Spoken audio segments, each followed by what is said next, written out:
If you want to crop a video using VLC Media Player, this is a quick and easy way to adjust the visible frame without needing any complicated editing software.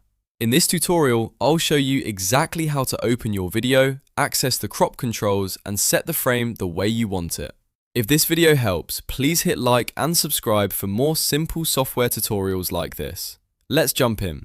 First, open the VLC Media Player desktop application on your computer. Once VLC is open, load the video you want to crop by opening it from your files or dragging it directly into the player. Make sure the video is playing or paused on the screen so you can clearly see the frame you want to adjust. Now look at the top menu bar and click on Tools. From the drop-down menu, select Effects and Filters. This will open the adjustment window where VLC gives you access to different visual effects and video controls. Inside that window, click on the Video Effects tab. Then navigate to the Crop sub-tab.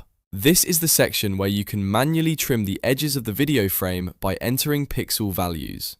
You'll see 4 fields labeled top, bottom, left, and right. These numbers control how much of each side of the video gets cropped away. Start entering pixel numbers into each field based on how much of the frame you want to remove.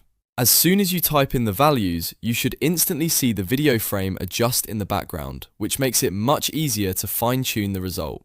Take your time here and experiment with the numbers until the frame looks exactly how you want it. If you need to crop more from one side, increase that value. If the crop looks too tight, reduce the number. The goal is to balance the frame so the important part of the video stays visible while the unwanted edges are removed. Once the frame looks perfect, write down the exact numbers you used for top, bottom, left, and right. That's important if you want to reproduce the same crop later or apply the same settings to another video. After that, you can close the adjustment window. And that's it. You now know how to crop videos using VLC Media Player. It's a simple method, especially if you just need a quick visual adjustment without full video editing software. If this guide helped, don't forget to like the video, subscribe to the channel, and turn on notifications so you never miss the next tutorial. Thanks for watching, and I'll see you in the next one.